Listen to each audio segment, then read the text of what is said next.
standing in the kitchen an hour and a half later. Her cereal bowl soaking in the sink. Her second cup of coffee growing cold on the counter. Talking on the phone.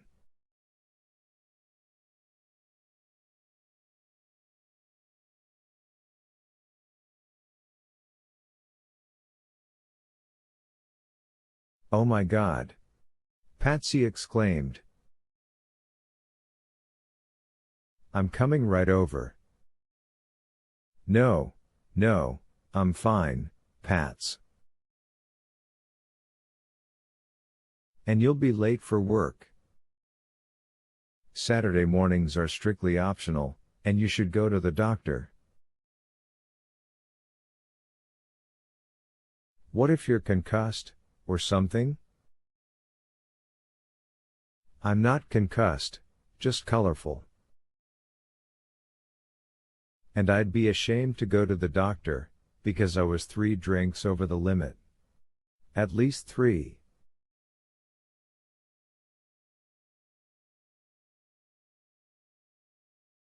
The only sensible thing I did all night was call a limo to bring me home." "You're sure your nose isn't broken?" "Positive. Well, almost positive." "Is Fritzy all right?" Tess burst into perfectly genuine laughter. "I go downstairs half shot in the middle of the night because the smoke detector's beeping, trip over the cat and almost kill myself, and your sympathies are with the cat. Nice."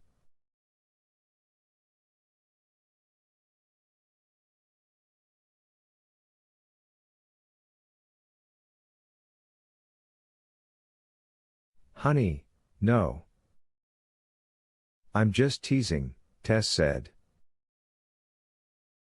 "Go on to work and stop worrying. I just didn't want you to scream when you saw me. I've got a couple of absolutely beautiful shiners."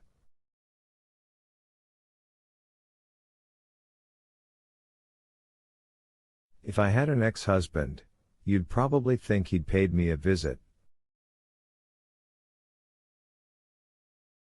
"Nobody would dare to put a hand on you," Patsy said.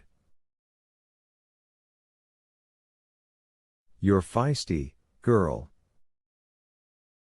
"That's right," Tess said. "I take no shit." "You sound hoarse." "On top of everything else, I'm getting a cold." "Well, if you need something tonight. Chicken soup. A couple of old Percocets. A Johnny Depp DVD.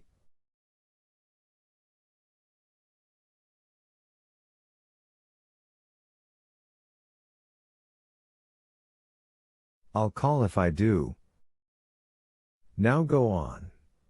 Fashion-conscious women seeking the elusive size 6 Ann Taylor are depending on you.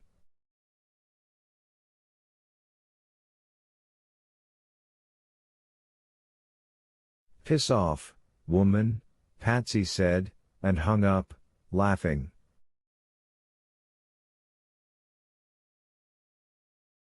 Tess took her coffee to the kitchen table. The gun was sitting on it, next to the sugar bowl, not quite a Dali image, but damn close.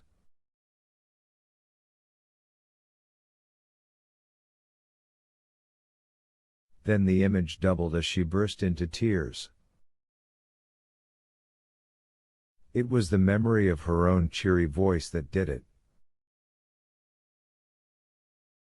The sound of the lie she would now live until it felt like the truth. "You bastard!" she shouted. "You fuck bastard! I hate you!" She had showered twice in less than 7 hours and still felt dirty. She had douched, but she thought she could still feel him in there, his.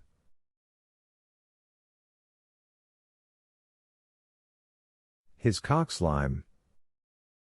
She bolted to her feet. From the corner of her eye glimpsed her alarmed cat racing down the front hall, and arrived at the sink just in time to avoid making a mess on the floor. Her coffee and Cheerios came up in a single hard contraction.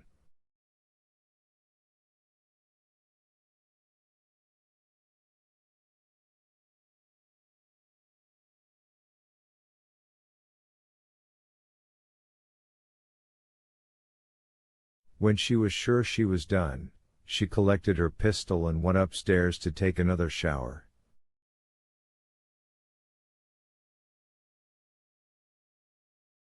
"21. When she was done and wrapped in a comforting terrycloth robe, she lay down on her bed to think about where she should go to make her anonymous call.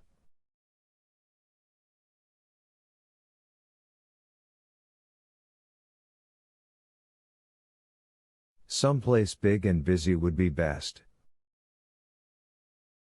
Someplace with a parking lot so she could hang up and then scat. Stoke Village Mall sounded right. There was also the question of which authorities to call. Colwich, or would that be too deputy dog? Maybe the state police would be better. And she should write down what she meant to say. The call would go quicker. She'd be less likely to forget anyth.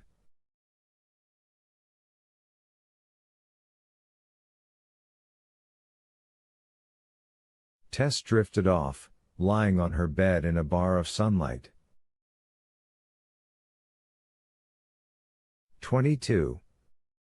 The telephone was ringing far away, in some adjacent universe. Then it stopped and Tess heard her own voice, the pleasantly impersonal recording that started "You have reached." This was followed by someone leaving a message.